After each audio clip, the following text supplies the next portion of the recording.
Number of railway stations.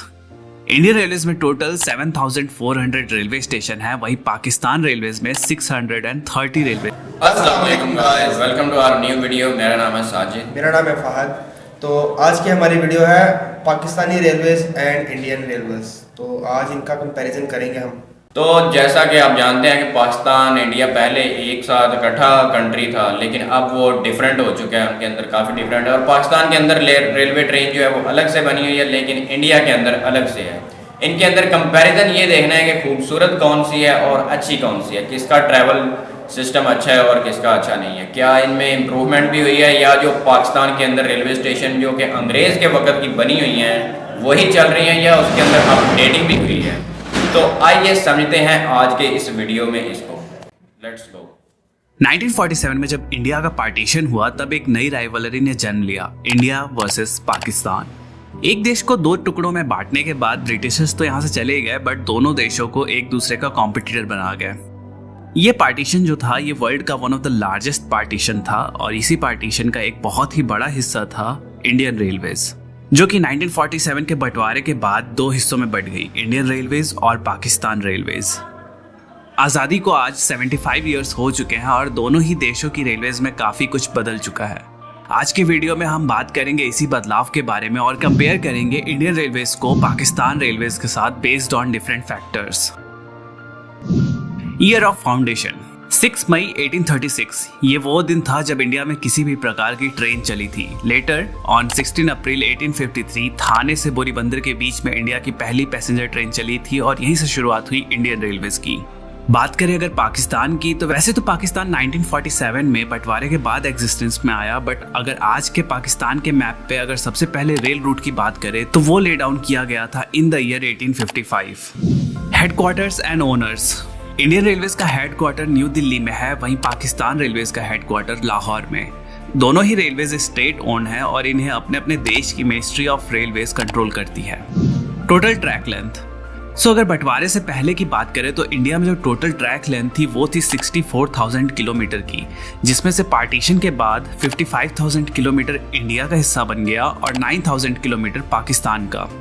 आज 75 years बाद इन 2022 Indian railways की ट्रैक लेंथ बढ़कर ऑलमोस्ट 70,000 किलोमीटर हो चुकी है, वहीं पे पाकिस्तान रेलवेज की ट्रैक लेंथ बढ़कर ऑलमोस्ट 12,000 किलोमीटर हो चुकी है। Number of railway stations. Indian railways में टोटल 7,400 रेलवे स्टेशन है, वहीं पाकिस्तान रेलवेज में 630 रेलवे स्टेशन हैं। Number of passenger trains. India के इन 7,400 रेलवे स्टेशन को कवर करती हैं approx 13,200 trains, and Pakistan railways के 630 स्टेशन को कवर करती हैं अराउंड 230 ट्रेन्स, जो कि काफ़ी कम है अगर हम कंसीडर करते हैं station to train ratio. Number of passengers. Reports के according on an average 23 million people रोजाना इंडियन रेलवेज में ट्रैवल करते हैं, वहीं पाकिस्तान रेलवेज में total 1.8 lakh people daily travel करते हैं। Number of employees.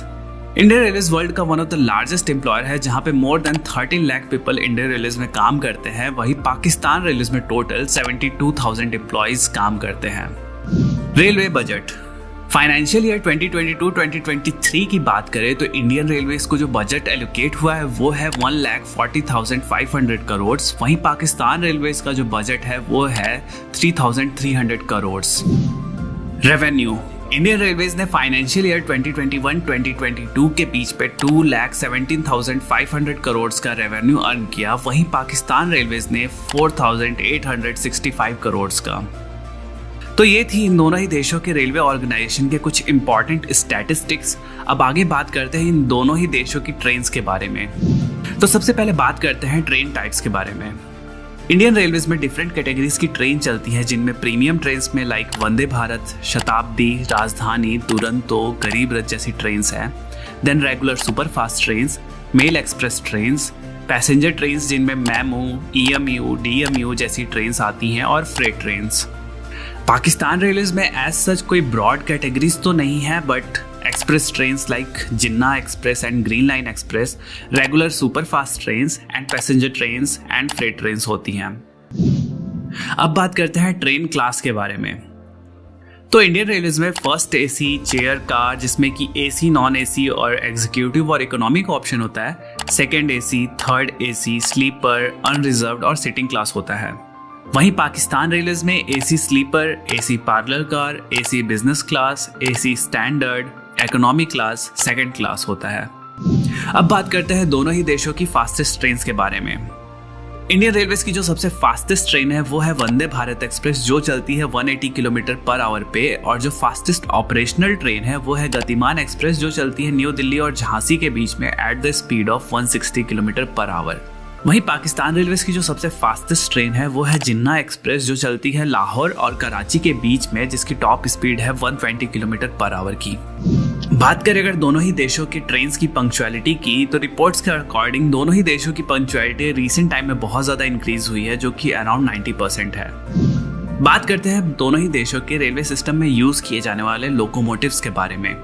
Indian railways में लोकोमोटिव की लाइनअप बहुत लंबी है। बात करें अगर 2022 में मेजर यूज्ड होने वाले लोकोमोटिव्स के बारे में, तो डीजल में WDM-3A, 3D, WDG-3A, WDP-4, WDP-4B, WDP-4D, WDG-4, WDG-4D जैसे लोकोमोटिव्स हैं। वहीं इलेक्ट्रिक लोकोमोटिव्स में WAP-4, WAP-5, WAP-7, WAG-5, WAG-7, WAG-9, WAG-12 जैसे लोकोमोटिव्स हैं।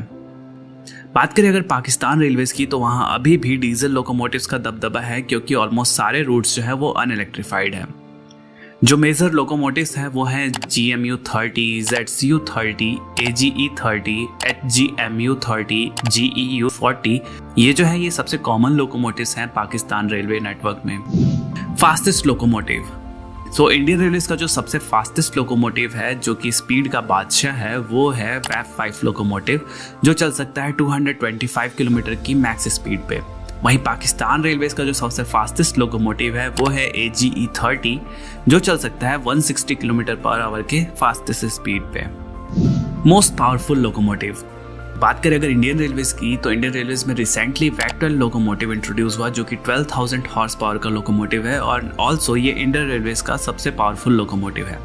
वहीं पाकिस्तान रेलवेज के सबसे शक्तिशाली लोकोमोटिव की बात करें तो वो है GEU-40, जो कि 4,500 हॉर्स पावर का डीजल लोकोमोटिव है। तो ये था डेटा दोनों ही देशों की रेलवेज, उनकी ट्रेन्स, उनके लोकोमोटिव्स के बारे में। अब आइए कुछ मिसलेनियस टॉपिक्स पे भी दोनों कंट्रीज की रेलवेज को कंपेयर करते हैं। लोकोमोटिव्स एंड कोच मैन्युफैक्चरिंग, अब ये एक बहुत ही बड़ा फैक्टर हो जाता है किसी भी कंट्री की रेलवेज के लिए कि आप जो लोकोमोटिव हैं, जो कोचेस है, वो बाहर से इंपोर्ट कर रहे हैं या खुद मैन्युफैक्चर कर रहे हैं। तो इंडियन रेलवेज में इसके लिए बहुत सारे लोकोमोटिव वर्क्स हैं, like Chittaranjan locomotive works, Banaras locomotive works, diesel loco modernisation works जो कि पटियाला में है। यहाँ पे लोकोमोटिव्स की मैन्युफैक्चरिंग होती है। एंड सिमिलरली पाकिस्तान रेलवेज में पाकिस्तान लोकोमोटिव फैक्ट्री है, जहाँ पे लोको का मेंटेनेंस और प्रोडक्शन होता है। बात करें अगर कोचेस की, तो इंडिया में ICF यानी कि integral coach factory, rail coach factory Kapurthala, modern coach factory Raebareli में कोचेस का प्रोडक्शन होता है। वहीं पाकिस्तान में ICF यानी कि इस्लामाबाद कोच फैक्ट्री में कोचेस का प्रोडक्शन होता है। अब बात करते हैं लग्जरी ट्रेन सर्विसेज के बारे में। पाकिस्तान रेलवेज में एज सच अभी तक कोई भी लग्जरी ट्रेन सर्विसेज नहीं है। वहीं पे इंडियन रेलवेज ऑपरेट करता है वर्ल्ड की some of the most luxury train services like Maharaja express, palace on wheels, Deccan odyssey and golden chariot. Electrification, Pakistan railways में लाहौर खानेवाल सेक्शन, जो कि लगभग 300 किलोमीटर का सेक्शन था, वो इलेक्ट्रीफाइड था 2011 तक। बट रिपोर्ट्स के अकॉर्डिंग ओवरहेड वायर्स की चोरी की वजह से उस सेक्शन को अनइलेक्ट्रीफाइड कर दिया गया। And in future Pakistan railways का अभी कोई भी प्लान नहीं है इलेक्ट्रिफिकेशन करने का। वहीं बात करें अगर इंडियन रेलवेज की, तो currently 85% of the network electrify हो चुका है और इंडियन रेलवेज ने ये टारगेट रखा है कि 2030 तक हमारा रेलवेज 100% इलेक्ट्रीफाई हो जाएगा। प्राइवेटाइजेशन, इन दोनों ही कंट्रीज की रेलवेज स्टेट ओन्ड है by the respective government, but inspired by foreign countries दोनों ही देशों में धीरे धीरे प्राइवेट ट्रेन की सर्विसेज इंट्रोड्यूस की जा रही हैं। पाकिस्तान में करंटली 10 प्राइवेट ट्रेन ऐसी हैं जो कि आउटसोर्स की जा चुकी हैं, like green line express and Tezgam express. वहीं इंडियन रेलवेज में भी कुछ प्राइवेट ट्रेन लाइक तेजस एक्सप्रेस इंट्रोड्यूस की गई हैं, जो कि IRCTC के द्वारा ऑपरेट की जाती हैं। फ्यूचर प्लान्स, अब ये तो बात होगी एग्जिस्टिंग इंफ्रास्ट्रक्चर की, बट किसी भी ऑर्गेनाइजेशन का फ्यूचर क्या होने वाला है वो उनके फ्यूचर प्लानिंग्स एंड गोल्स पे डिपेंड करता है। करंटली दोनों ही कंट्रीज में कोई भी हाई स्पीड रेलवे सिस्टम नहीं है, बट रिसेंटली पाकिस्तान रेलवेज ने चाइना से 160 kilometre per hour capable coach import किए हैं, जिससे वो semi high speed train run कर पाएंगे। वहीं इंडियन रेलवेज में मुंबई एंड अहमदाबाद के बीच में बुलेट ट्रेन का काम ऑलरेडी शुरू हो चुका है, जो कि 2026 तक ट्रैक पे दौड़ती हुई नजर आएगी। इंडियन रेलवेज में और भी कई सारे प्रोजेक्ट हैं, जैसे one of a kind dedicated freight corridor and existing network को 160 किलोमीटर पर आवर पे अपग्रेड करने का। अब आने वाले दिनों में देखते हैं कि दोनों ही कंट्रीज अपने रेलवेज को किस तरह से डेवलप करती हैं और मॉडिफाई करती हैं और साथ ही में कम्पिटिट कर पाती हैं वर्ल्ड के अदर रेलवे सिस्टम से। तो ये था इंडिया वर्सेस पाकिस्तान राइवलरी का रेलवेज कंपैरिजन। आई होप दोनों ही कंट्रीज का ये जो तेज रफ्तार कंपैरिजन था आपको पसंद आया होगा। कमेंट। तो ये था वो कंपैरिजन इंडिया और पाकिस्तान की रेलवे ट्रेन का। देखें कि पाकिस्तान के अंदर जो कि मोस्टली अगर कंपैरिजन देखा जाए तो पाकिस्तान का जो वे है वो भी थोड़ा कम है, और जो ट्रेन बनाई गई हैं वो भी इतनी मतलब कि अच्छी नहीं है, वो खास नहीं, मतलब इलेक्ट्रिसिटी है ही नहीं इनमें। इलेक्ट्रिसिटी है ही नहीं, और सीटिंग दोनों की अगर बात की जाए तो सीटिंग ऑलमोस्ट बेटर है लेकिन इतनी अच्छी नहीं है। लेकिन अगर फ्यूचर की बात की जाए तो जापान ने जैसा कि एक ट्रेन बनाई हुई है उसके अंदर स्पीड की रफ्तार बहुत ज़्यादा है और वो एडवांस लेवल की है। तो मेरे ख्याल से ये भी अब एडवांस होगी, लेकिन ये बहुत लेट हो सकती है, क्योंकि ये ट्रेन का सिस्टम अब वो पुराने रास्ते हैं जो कि बने हुए हैं वो अब इतने खास नहीं रहे, क्योंकि उनकी भी मियाद ख़त्म हो चुकी है, क्योंकि वो इतना मतलब कि पुराना हो गया कि अब उसके ऊपर चलना भी बहुत मुश्किल होता है। और अगर वीडियो अच्छी लगी तो वीडियो को लाइक करो और हमारी और ऐसी वीडियोस देखने के लिए चैनल को सब्सक्राइब करो। तो फिर मिलते हैं नेक्स्ट वीडियो में, तब तक के लिए अल्लाह हाफ़िज़।